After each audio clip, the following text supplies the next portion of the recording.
Everyone, welcome to my channel.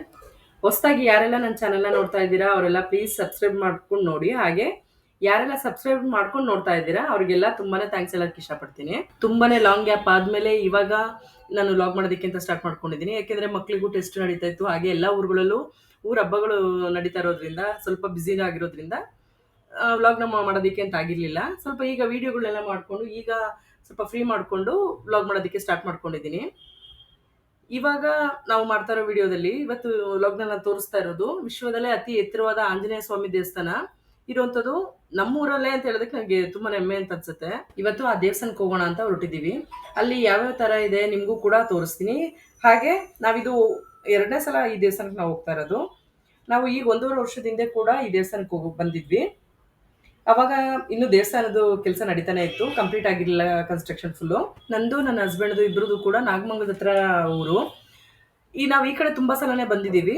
ಆದರೆ ಹೋದ ಸಲ ನಾವು ಯಾವುದೋ ಕೆಲಸದ ಮೇಲೆ ಅಂತ ಬಂದಾಗ ನಾನು, ನನ್ನ ಹಸ್ಬೆಂಡು ಮತ್ತೆ ನನ್ನ ದೊಡ್ಡ ಮಗ 3 ಜನ ಬಂದಿದ್ದು. ಅವಾಗ ನನ್ನ ಚಿಕ್ಕ ಮಗ ಬಂದಿರಲಿಲ್ಲ. ಅವಾಗ ಇನ್ನು ಸೆಕೆಂಡ್ PUC ಓದ್ತಾ ಇದ್ದ. ಅವಾಗ ತುಂಬಾನೇ ಬಿಸಿ ಇದ್ದ ಅವನು ಅಂತ ಹೇಳ್ಬೋದು.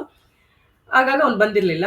ನಾವು ನಾಗಮಂಗಲಕ್ಕೆ ಬಂದು ಕೆಲಸ ಮುಗಿಸ್ಕೊಂಡು ವಾಪಸ್ ಹೋಗುವಾಗ ಇದ್ದಕ್ಕಿದ್ದಾಗೆ ಅಂತಾನೆ ಪ್ಲಾನ್ ಮಾಡಿಕೊಂಡು ಈ ದೇವಸ್ಥಾನಕ್ಕೆ ಅಂತ ಬಂದೋಗಿದ್ದು. ನಾವು ಇಲ್ಲಿ ಬಂದು ಹೋದ್ಮೇಲೆ ಮನೆಗೆ ಹೋಗಿ ಹೇಳಿದ್ಮೇಲೆ ಚಿಕ್ಕ ಮಗ ತುಂಬಾನೇ ಹಠ ಮಾಡ್ತಾ ಇದ್ದ. ಅವನನ್ನು ಕರ್ಕೊಂಡು ಹೋಗಿಲ್ಲ ಈ ದೇವಸ್ಥಾನಕ್ಕೆ ಅಂತ. ಯಾಕೆಂದ್ರೆ ಅವನು ಪಕ್ಕ ಆಂಜನೇಯನ ಭಕ್ತ. ಇಲ್ಲಿಗೆ ಬಂದು ಹೋದ್ಮೇಲೆ ನಾವು ಮಂತ್ರಾಲಯ ಕೂಡ ಹೋಗಿದ್ವಿ ಫ್ಯಾಮಿಲಿ ಫುಲ್ಲು.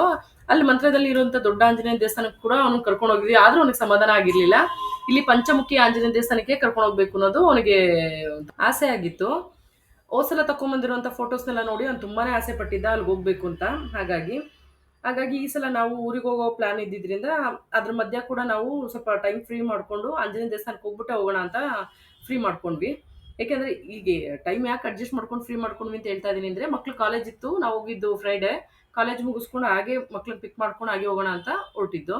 ನಾವೀಗ ಹೋಗ್ತಾ ಇರೋದು ಕುಣಿಗಲ್ನಲ್ಲಿರೋ ಬಿದಿನಗೆರೆ ಅನ್ನೋ ಊರಲ್ಲಿರುವಂಥ ಪಂಚಮುಖಿ ಆಂಜನೇಯ ದೇವಸ್ಥಾನಕ್ಕೆ. ಇಲ್ಲಿನ ವಿಶೇಷತೆಗಳು ಏನೇನು ಅಂತ ನನಗೆ ಗೊತ್ತಿರೋಷ್ಟನ್ನ ನಾನು ನಿಮ್ಮ ಜೊತೆ ಶೇರ್ ಮಾಡ್ಕೋತೀನಿ. ಇದು ಕುಣಿಗಲ್ನಿಂದ 6 ಕಿಲೋಮೀಟರ್ ದೂರದಲ್ಲಿರುವಂಥ ಬಿದಿನಗೆರೆ ಅನ್ನೋ ಊರಿನಲ್ಲಿರುವಂಥ ಪಂಚಮುಖಿ ಆಂಜನೇಯ ಸ್ವಾಮಿ ದೇವಸ್ಥಾನ. ಈ ದೇವಸ್ಥಾನಕ್ಕೆ ನಾವು ತುಮಕೂರು ಕಡೆಯಿಂದ ಬಂದರೆ 40 ಕಿಲೋಮೀಟರ್ ದೂರ ಆಗುತ್ತೆ. ಹಾಗೆ ಬೆಂಗಳೂರು ಕಡೆಯಿಂದ ಬಂದರೆ 70 ಕಿಲೋಮೀಟರ್ ದೂರ ಆಗುತ್ತೆ ಅಂತ. ಈ ದೇವಸ್ಥಾನದ ಬಗ್ಗೆ ಹೇಳೋದಾದರೆ, ಇದನ್ನು 2014ರಲ್ಲಿ ಕಟ್ಟೋದಕ್ಕೆ ಅಂತ ಕನ್ಸ್ಟ್ರಕ್ಷನ್ ಸ್ಟಾರ್ಟ್ ಮಾಡಿ 2022ರಲ್ಲಿ ಈ ದೇವಸ್ಥಾನ ಕಂಪ್ಲೀಟ್ ಮಾಡಿರುವಂಥದ್ದು. ಇದನ್ನು ಕಟ್ಟೋದಕ್ಕೆ ಸುಮಾರು 8 ವರ್ಷಗಳ ಕಾಲ ಸಮಯ ತಗೊಂಡಿದ್ದಾರೆ. ಆಗಿನ CM ಆದಂಥ ಬಸವರಾಜ ಬೊಮ್ಮಾಯಿ ಅವರು ಈ ದೇವಸ್ಥಾನನ ಉದ್ಘಾಟನೆ ಮಾಡಿರುವಂಥದ್ದು. ಹಾಗೆ ಈ ಪಂಚಮುಖಿ ಆಂಜನೇಯ ಸ್ವಾಮಿ ವಿಗ್ರಹ 165 ಅಡಿ ಎತ್ತರ ಮತ್ತು 108 ಅಡಿ ಅಗಲ ಇದೆ.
ಇಲ್ಲಿ ಗಾಡಿಗಳನ್ನ ಪಾರ್ಕ್ ಮಾಡೋದಕ್ಕೆ ಕೂಡ ತುಂಬ ವಿಶಾಲವಾದಂಥ ಜಾಗಗಳಿದೆ. ಹಾಗೆ ಬನ್ನಿ ದೇವಸ್ಥಾನದ ಒಳಗಡೆ ಹೋಗೋಣ. ಇಲ್ಲಿ ಮೊದಲು ದೇವಸ್ಥಾನದ ಒಳಗಡೆ ನಾವು ಎಂಟ್ರಿ ಆಗ್ತಿದ್ದಾಗೇನೆ ಮೊದಲು ಬಿಡುವಂಥದ್ದು ಶನಿಮಹಾತ್ಮ ಸ್ವಾಮಿ ದರ್ಶನಕ್ಕೆ. ಅದಾದಮೇಲೆ ನಮಗೆ ಆಂಜನೇಯ ಸ್ವಾಮಿ ದರ್ಶನಕ್ಕೆ ಅಂತ ಬಿಡೋದು.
ಇಲ್ಲಿ ಪ್ರತಿ ಗುರುವಾರ, ಶನಿವಾರ, ಭಾನುವಾರ ತುಂಬಾ ವಿಶೇಷ ಪೂಜೆಗಳು ನಡೆಯುತ್ತೆ. ಈ ದೇವಸ್ಥಾನದಲ್ಲಿ ತುಲಾಭಾರ ಸೇವೆ ಕೂಡ ಇದೆ. ಈ ಮಂಟಪ ನೋಡಿ, ಈ ಜಾಗಕ್ಕೆ ಶನಿ ಸಿಂಗಾಪುರ ಅಂತ ಕರೀತಾರೆ. ಇಲ್ಲಿಗೆ ಲೇಡೀಸ್‌ಗೆ ಅಲೋ ಇರೋದಿಲ್ಲ. ಬರೀ ಜೆಂಟ್ಸ್ ಮಾತ್ರ ಹೋಗಿ ಎಳ್ಳೆಣ್ಣೆ ಅಭಿಷೇಕ ಮಾಡ್ಬಿಟ್ಟು ಅವ್ರ ಕೋರಿಕೆ ಏನಿದೆ ಅದನ್ನ ಬೇಡ್ಕೊಂಡ್ ಬರ್ಬೋದು.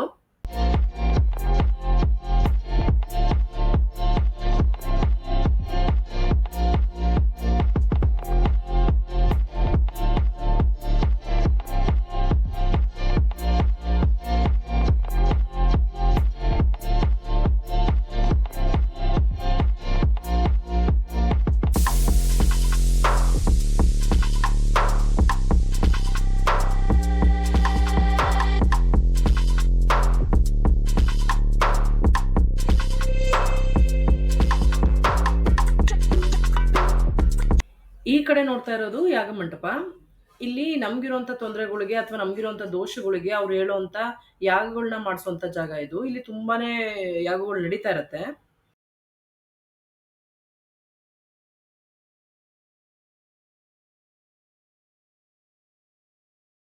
ಇಲ್ಲಿ ದೇವಸ್ಥಾನದ ಹೊರಗಡೆನೆ ತುಪ್ಪದ ದೀಪಗಳು, ಬೆಲ್ಲದ ದೀಪಗಳು, ಹಾಗೆ ನವಗ್ರಹ ಧಾನ್ಯಗಳು, ಪೂಜೆ ಸಾಮಾನುಗಳೆಲ್ಲ ಇಲ್ಲಿ ದೇವಸ್ಥಾನದ ಹೊರಗಡೆನೆ ಸಿಗುತ್ತೆ. ಎಳ್ಳೆಣ್ಣೆ ಕೂಡ ಸಿಗುತ್ತೆ. ಶನಿಮಹಾತ್ಮ ಸ್ವಾಮಿಗೆ ಅಭಿಷೇಕ ಮಾಡೋದಕ್ಕೆ ಅಂತೇಳಿ.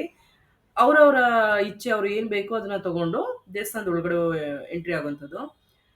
ಎಲ್ಲೇ ಹೋದ್ರು ಕೂಡ ಮೊದಲು ಗಣೇಶನಿಗೆ ಮೊದಲನೇ ಪೂಜೆ. ಹಾಗೆ ಅದೇ ತರ ನಾವು ಕೂಡ ಮೊದಲು ಎಂಟ್ರಿ ಆಗ್ತಿದ್ದಂಗೆನೆ ಗಣೇಶನ್ಗೆ ಮೊದಲು ಅರ್ಚನೆ ಅಂತ ಮಾಡ್ಸಿದ್ವಿ.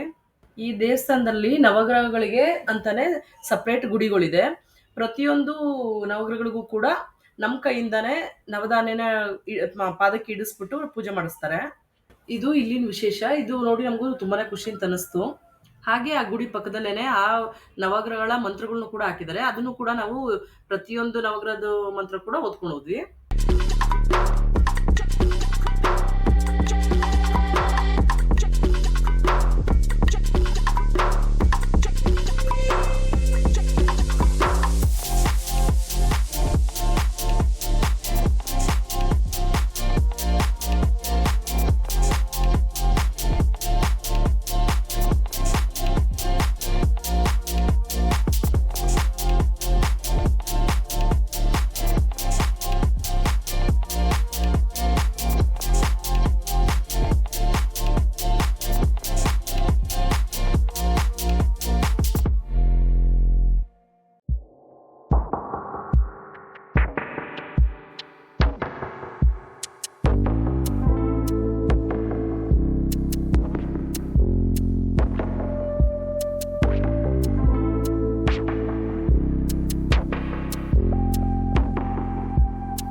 ನಾವು ನವಗ್ರಹ ದರ್ಶನ ಎಲ್ಲ ಮುಗಿಸ್ಕೊಂಡು ಹಾಗೆ ಶನಿಮಹಾತ್ಮ ಸ್ವಾಮಿಗೂ ಕೂಡ ಎಳ್ಳೆಣ್ಣೆ ಅಭಿಷೇಕ ಮುಗಿಸ್ಕೊಂಡು ನಾವು ಮುಂದೆ ಬಂದಿದ್ವಿ ಇಲ್ಲಿ ಆಂಜನೇಯ ಸ್ವಾಮಿ ದರ್ಶನಕ್ಕೆ.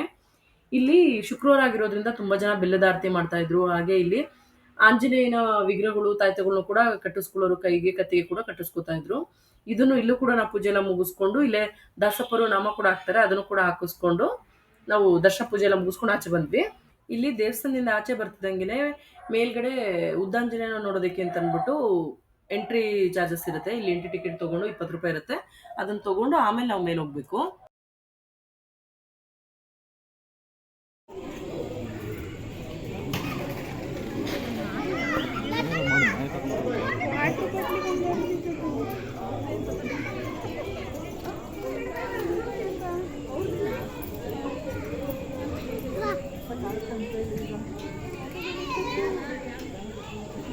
ನಡೀರಪ್ಪ, ಇಡ್ಕೋ.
ಶ್ರೀ ಕ್ಷೇತ್ರದ ಪರಿಸರದ ಸ್ವಚ್ಛತೆಯನ್ನು ಕಾಪಾಡಬೇಕು.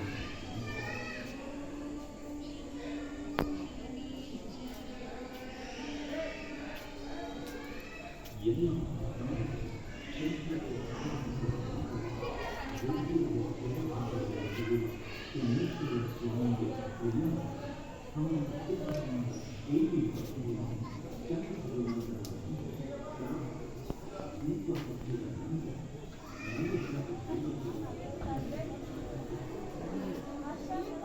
ಅದೇ ಉಂಟು ಕಣ.